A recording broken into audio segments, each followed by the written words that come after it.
Salud por los Pérez, menos por Adam, el fracasado de la familia que lo único que tiene es dinero. Eso dijo mi hermano Ricardo, con una copa de vino en la mano, en plena cena de Navidad. Todos rieron. Mis padres, mis tíos, sus hijos. Pero yo también levanté mi copa y brindé. Por el fracasado, que dejará de pagar sus cuentas. Se rieron otra vez. Pero esta vez, la risa no duraría mucho. Yo ya había tomado una decisión. Y en unos días, iban a entender lo que era perder el control que tanto presumían. Todo empezó esa noche, en la casa de mis padres. Luces navideñas por todas partes. Un árbol lleno de adornos que habíamos usado desde que yo era niño. Y ese mismo pesebre de cerámica que mamá se negaba a cambiar. El olor del pavó, del puré de papas y del ponche llenaba la casa. Y también, como cada año, esa tensión invisible que nadie decía en voz alta, pero que todos sentíamos. Esa sensación de que, en cualquier momento, todo podía explotar. Éramos los mismos de siempre. Papá con su camisa a cuadros, su barriga prominente y ese aire de jefe de tribu que asumía al cortar el pavó. Mamá, siempre con su delantal rojo, su moño apretado y su repertorio de indirectas para quien no ayudó en la cocina. Mis tíos charlaban sobre fútbol, el clima, y cualquier tontería para llenar los silencios incómodos. Y luego estaba Ricardo, mi hermano mayor, el hijo dorado, el orgullo de la familia, siempre con una sonrisa de ganador en la cara, su novia Lorena, una mujer que parecía haber salido de una revista, y sus dos hijos, esos niños modelo que decían gracias sin que nadie se los pidiera. Era el cuadro perfecto. Y después estaba yo. Adam, el fracasado. Ese apodo me había acompañado toda la vida. No porque estuviera en la ruina, ni porque fuera un vago. Al contrario, yo tenía dinero. Bastante. Había construido un negocio de repuestos para autos con mis propias manos, trabajando de sol a sol, sin descanso, sin vacaciones. Tenía un departamento propio, un coche decente, y más ahorros que cualquiera de los que estaban sentados esa noche en la mesa. Pero a sus ojos, eso no importaba. No tenía esposa, ni novia, ni siquiera amigos. Vivía para trabajar. Y en esta familia, eso era sinónimo de soledad, de aburrimiento, de fracaso. Mientras tanto, Ricardo era el héroe. No trabajaba, no aportaba nada, pero vivía de fiesta, siempre rodeado de gente, con una novia impresionante y unos hijos de portada. Y, lo más importante, vivía gracias a mí. Sí, yo pagaba todo. Su hipoteca, la escuela de los niños, sus vacaciones. Pagaba cuando mamá llamaba diciendo que la lavadora se había roto, cuando papá quería repintar la casa, cuando necesitaban ayuda con los recibos de luz. Siempre era yo. Siempre Adam. El que tenía dinero, el que no se quejaba, el que resolvía todo con una transferencia. Y aún así, era el fracasado. Esa noche, como tantas otras, la cena marchaba entre sonrisas forzadas y pequeñas pullas disfrazadas de bromas. Yo me senté al final de la mesa, como siempre, sin hacer mucho ruido. Solo observando. Comí mi cena, respondí a las preguntas de cortesía, escuché sus historias repetidas. Pero algo en mí ya estaba cansado. Algo dentro estaba harto. Entonces vino el brindis. Ricardo se puso de pie, con su copa de vino. Golpeó con el cuchillo para llamar la atención. Todos se callaron. Un brindis, dijo, con esa voz que usaba cuando quería sentirse importante. Por los Pérez, la mejor familia del mundo. Salud por todos, menos por Adam, el fracasado que lo único que tiene es dinero. La mesa explotó en risas. Papá casi se atraganta de tanto reír. Mamá se limpió una lágrima del ojo de la emoción. Lorena sonrió, aunque trató de disimular. Mis tíos se rieron por compromiso. ¿Y Ricardo? Ricardo me miró con esa sonrisa burlona, esa que usaba desde que éramos niños, cuando me ganaba en todo. No dije nada. Solo levanté mi copa. Una copa de refresco, porque ni siquiera bebo alcohol. Otro de los motivos de burla de la familia. Y con voz tranquila, sin levantar la mirada, dije, por el fracasado, que dejará de pagar sus cuentas. Y se rieron otra vez. Pensaron que era una broma, que yo seguía siendo el mismo Adam de siempre. El tonto útil. El cajero automático con patas. Pero no era un chiste. Lo dije en serio. Esa frase fue la última advertencia que les di. Porque en mi cabeza, todo ya estaba claro. Llevaba meses pensándolo. Meses planificando. Ricardo no sabía que el próximo pago de su hipoteca vencía el 30 de diciembre. No sabía que mis padres esperaban, como cada mes, su depósito el 1 de enero. Tampoco sabían que esa misma noche, después de la cena, iba a llegar a mi departamento y a pagar la llave del dinero. Que iba a cortar todas las transferencias. Que los iba a dejar solos, por fin. Y no por venganza, sino por dignidad. Porque ya no podía seguir siendo el fracasado de alguien más. Porque, aunque me llamaran así, yo era el único que se levantaba todos los días para construir algo real.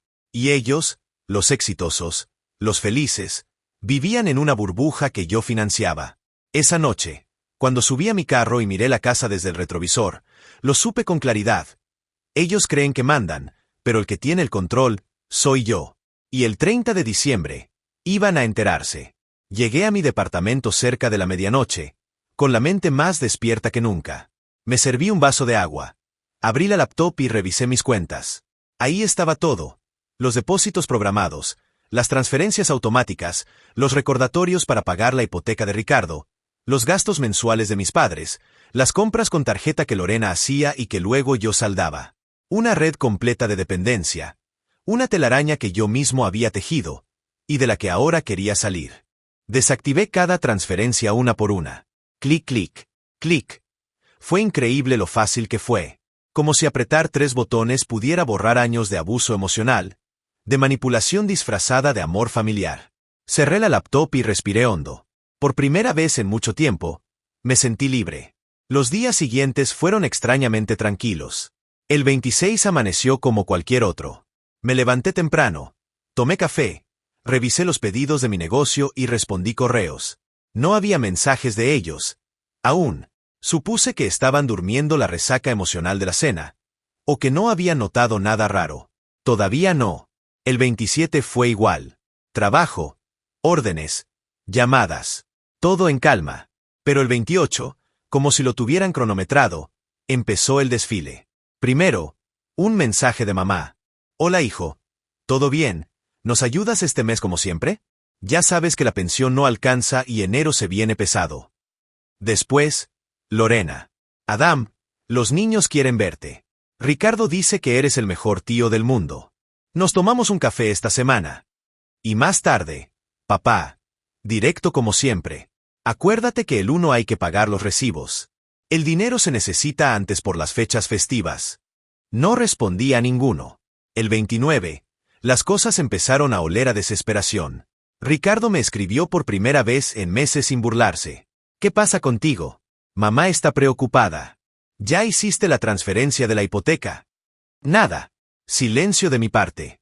Mientras tanto, yo seguía con mi vida. No era fácil ignorar sus mensajes, pero lo hacía. Me enfocaba en cada cliente satisfecho, en cada venta cerrada. Me repetía que no era egoísmo, era respeto propio. Llevaba años aguantando. Esta vez me tocaba a mí. El 30 de diciembre llegó. Ese día me desperté con una energía rara. Sabía que era el día. Revisé el celular y ya había 4 llamadas perdidas. 2 de Ricardo.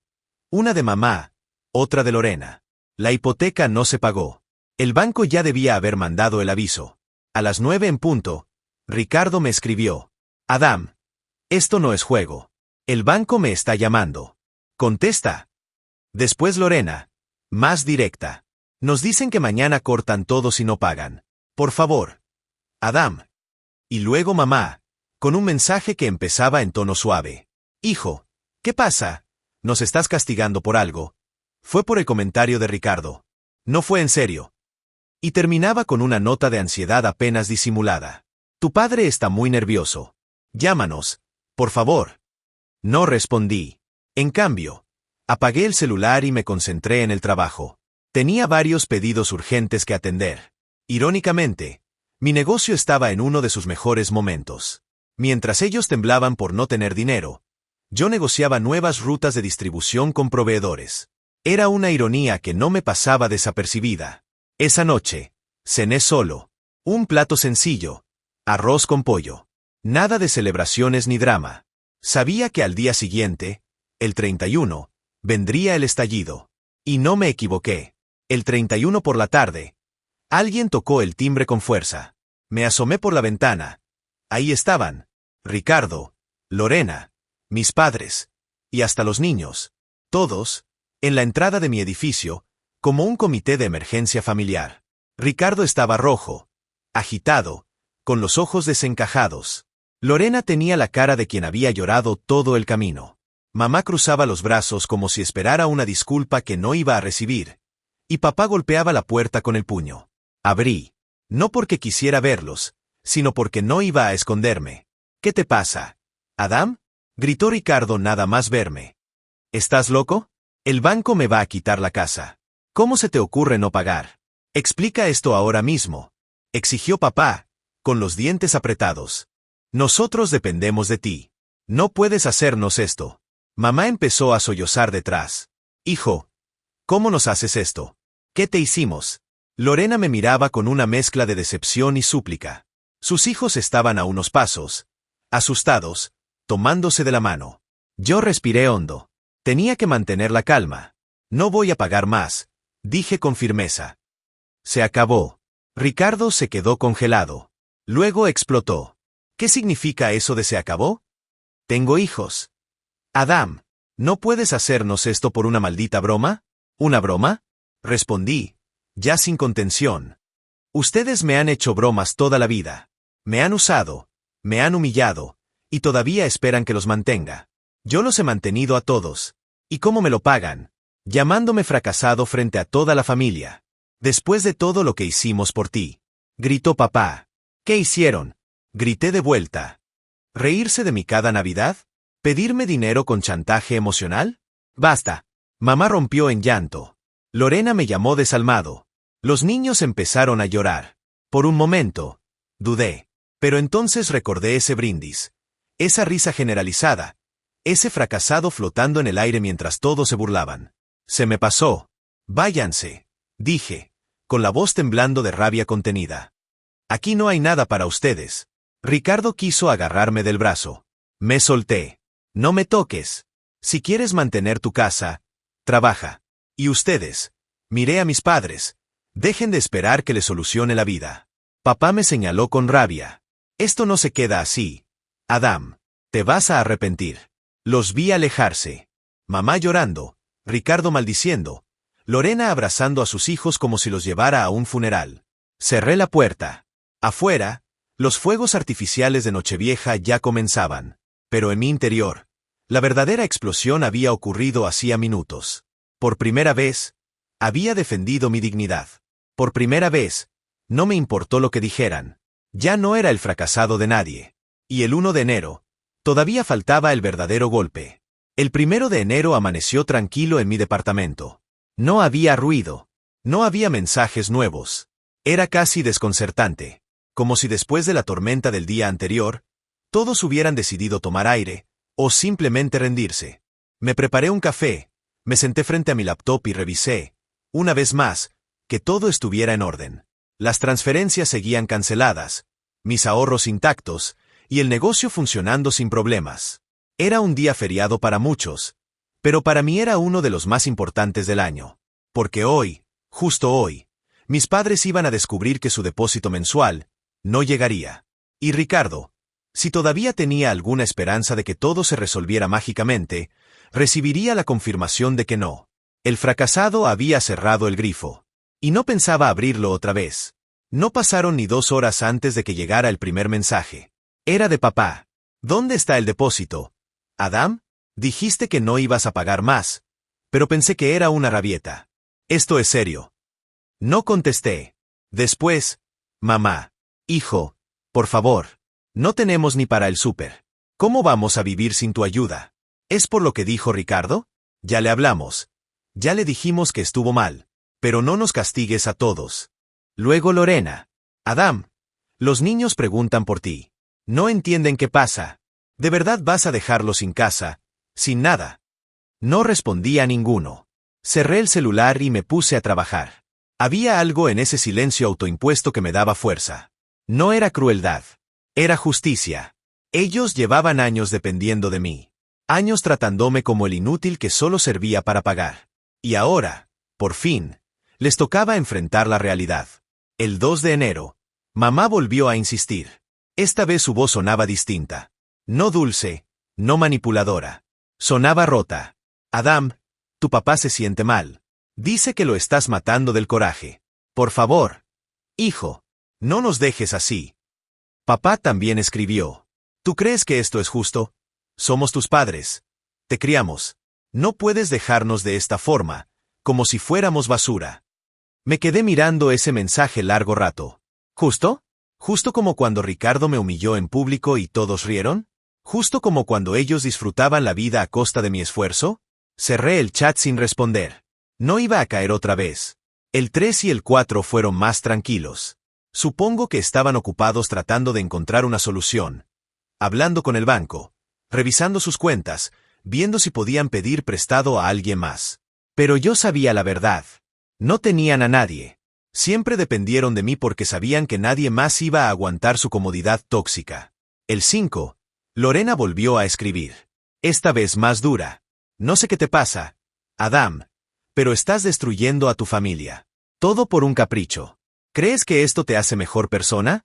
¿Por qué no? Y luego Ricardo. Esto no se queda así. Vas a ver. Eres un resentido. Un malagradecido. No respondí. El 6 y 7 de enero fueron extrañamente silenciosos. Nada. Ni un solo mensaje. Pensé que quizás estaban planeando una última estrategia para hacerme ceder. Pero lo que no sabían es que ya no era ese Adam que dudaba de sí mismo. Había tomado una decisión, y no pensaba retroceder. Y entonces llegó el 10 de enero. Me desperté antes del amanecer. Había dormido poco, con el estómago apretado. No era ansiedad. Era esa mezcla de tensión y anticipación que sientes cuando sabes que algo grande está por pasar. Porque ese día era el día del desalojo. Ricardo no había podido pagar. El banco le había dado un periodo de gracia. Algunos días para intentar solucionar el problema. Pero nada. Las cartas habían llegado. Y el ultimátum se vencía esa mañana. Yo no quería regodearme. O tal vez sí. No lo sé. Lo cierto es que quería estar ahí. Verlo con mis propios ojos. Ver cómo se caía ese teatro de perfección que habían sostenido a costa mía. Me puse una gorra, una chamarra vieja, y salí temprano. Manejé hasta el barrio de Ricardo. Me estacioné a unas cuadras, cerca de un pequeño parque desde donde podía ver su casa sin ser visto. A las 8:50 ya había movimiento. El camión del banco estaba ahí. 2 tipos de traje revisaban papeles. 2 policías conversaban con cara de rutina. Y una pequeña multitud de vecinos comenzaba a formarse. Algunos susurraban. Otros fingían no mirar. Pero todos sabían lo que venía. A las 9 en punto, la puerta de la casa se abrió. Ricardo salió primero. Ya no era el galán que todos aplaudían. Llevaba jeans arrugados, una camisa mal abotonada, el rostro demacrado. En sus manos, una caja de cartón mal hecha, con cosas revueltas. Juguetes, cables, una foto familiar. Lo seguía Lorena, con los ojos hinchados, cargando al niño menor mientras el mayor caminaba llorando. No quiero irme. Mamá, gritaba el pequeño. Eso me tocó más de lo que quise admitir. Apreté los puños, pero no me moví. Un agente del banco se le acercó a Ricardo. Tiene que firmar aquí, dijo con frialdad. Ricardo lo miró con odio puro. Agarró el bolígrafo con tanta fuerza que casi lo rompió y firmó con rabia. Luego arrojó el papel al suelo. Esto es una mierda, dijo entre dientes. Lorena lo recogió, susurrándole algo, pero él se soltó de su mano, furioso. Todo esto es por Adam, gritó, señalando al aire. Por ese egoísta, por ese maldito fracasado. Los vecinos comenzaron a murmurar. Algunos lo miraban con compasión, otros con juicio. Y entonces comenzó el verdadero caos. Los hombres del banco empezaron a sacar cosas. El sofá donde Ricardo veía fútbol. La tele de pantalla gigante que yo había pagado en cuotas. La mesa del comedor. Los adornos navideños aún guardados en cajas. Todo. Ricardo intentó detenerlos. Eso es mío. No lo toquen. Gritaba, empujando a uno de ellos. Un policía intervino enseguida. Cálmese, señor, o lo arrestamos. Ricardo se detuvo, temblando. Lorena se sentó en la banqueta, con los niños en brazos. Los 3 lloraban. Era una escena de tragedia. Una que nunca imaginé que vería desde esa perspectiva. Y entonces llegaron mis padres. Un coche viejo se estacionó a toda velocidad. Mamá salió corriendo con una bolsa de plástico en la mano, gritando: «Ricardo, hijo, ¿qué está pasando?». Papá bajó más lento, pálido, encorvado, como si la vejez lo hubiera alcanzado de golpe. Mamá abrazó a Ricardo, llorando. Él seguía mirando sus cosas desparramadas en la calle. Y luego me señaló otra vez. «Es Adam. Él nos hizo esto. El fracasado nos dejó en la calle». Papá levantó la vista, mirando a su alrededor. Por un segundo pensé que me había visto entre los árboles. Me agaché. Contuve la respiración. Pero lo que pasó después no lo esperaba. Lorena se levantó, con lágrimas en los ojos, y gritó: «Basta de culpar a Adam. Esto es culpa tuya, Ricardo. Nunca trabajaste. Nunca hiciste nada. Siempre esperaste que él nos salvara». Ricardo se volteó, rojo de rabia, y levantó la mano como si fuera a pegarle. Los policías reaccionaron de inmediato, lo sujetaron por los brazos. «Suéltenme, carajo», gritaba. Pero lo empujaron contra el camión. Mamá se cubrió la cara. Papá solo miraba, derrotado. Y yo me fui antes de que me vieran. Me subí al coche. Manejé unas cuadras y me detuve en un estacionamiento vacío. Me temblaban las manos. Golpeé el volante. No era tristeza. No era culpa. Era algo más complejo, más fuerte. Era justicia. Me quedé sentado en ese estacionamiento como media hora, en silencio. El volante aún marcaba la huella de mis nudillos, rojos por la tensión. No lloré. No podía. Lo que sentía era una mezcla tan potente de alivio, rabia drenada y vacío, que no sabía cómo nombrarlo. La escena se repetía una y otra vez en mi cabeza. Ricardo gritando, Lorena rompiendo por fin el silencio, los niños abrazándola mientras todo su mundo se desmoronaba. Y entonces me di cuenta de algo que me estremeció. Gané, pero no se sentía como una victoria. No era alegría. Era una especie de paz amarga. Porque cuando uno corta con lo que duele, también corta con lo que conoce. Y ellos, por más dañinos que fueran, era mi familia. Pero ya no más. Pasaron unos días sin noticias. No hubo mensajes, ni llamadas, ni correos. Solo silencio. Y fue extraño. Después de años de ser el centro de su economía, de su rutina, de sus planes, yo había desaparecido. Y ellos no sabían cómo reaccionar. Hasta que llegó la actualización final. Un mensaje que no esperaba. No de Ricardo, ni de mamá, ni de papá, sino de un conocido del barrio. Un viejo vecino que me seguía en redes.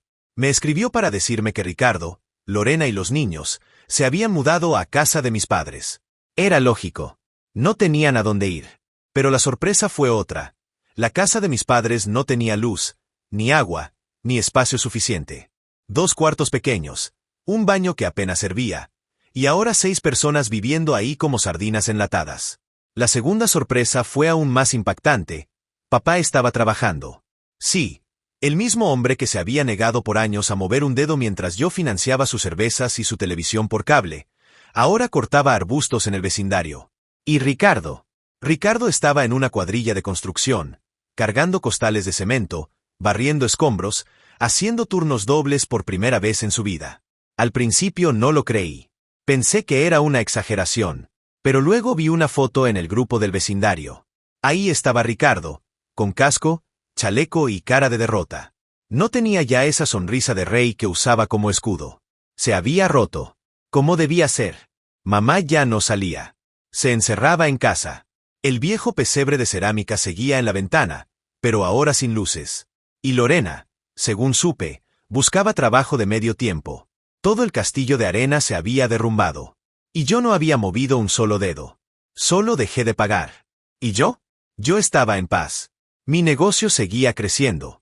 Había conseguido nuevos clientes, nuevos proveedores. Incluso había empezado a delegar tareas para no seguir cargando con todo yo solo. Por primera vez en mucho tiempo, dormía bien. Ya no tenía que mirar el celular esperando un nuevo chantaje disfrazado de cariño. Ya no tenía que fingir que todo estaba bien en cada cena. Ya no era el fracasado. Era libre. A veces me preguntan si volvería a hablarles. Si un día los perdonaría. La verdad, no lo sé. No porque guarde rencor, sino porque aprendí algo doloroso pero necesario. No toda familia merece una segunda oportunidad. A veces, soltar es lo más sano. A veces, alejarse es sobrevivir. Y lo más irónico de todo es que ese brindis, esa frase de salud por todos menos por Adam, el fracasado, fue lo mejor que me pudieron haber dado. Fue la llave que abrió la puerta hacia mi libertad. Me empujaron al borde. Y allí encontré el coraje para dejar de ser su banco, su bufón, su esclavo. Ahora, cuando camino por la calle, nadie me llama fracasado. No porque griten lo contrario, sino porque ya no escucho esas voces. Ya no tienen poder sobre mí. El 15 de enero, 2 semanas después del desalojo, recibí el último intento. Una carta, escrita a mano, por mamá. Adam, no sé si vas a leer esto, pero quería intentarlo. Las cosas están difíciles. Ricardo está trabajando. Tu padre también. Yo intento mantener la casa en orden, aunque cada vez cuesta más. No te escribo para pedirte dinero. Sé que no volverás a hacerlo. Solo quería decirte que, en medio de todo esto, he pensado mucho en ti. En cómo te tratamos. En lo injustos que fuimos. Nunca te agradecimos como merecías. Nos reíamos de ti porque era más fácil que aceptar que tú eras el único que cargaba con todos. Ahora lo entendemos. Tarde. Sí. Pero lo entendemos. No espero que contestes. Solo, que estés bien. No lloré, pero sentí algo moverse por dentro. Como si una parte de mí soltara un peso que llevaba años guardado. No respondí.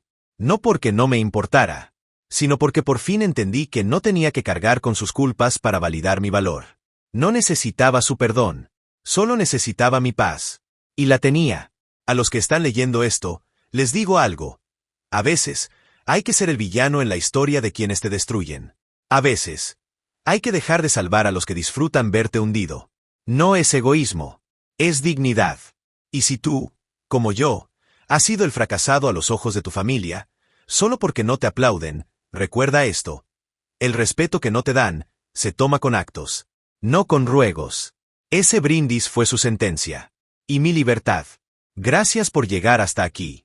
Y si alguna vez te llaman fracasado, sonríe. Tal vez seas el único que tiene el poder de sostener, o derrumbar, el mundo que ellos fingen controlar.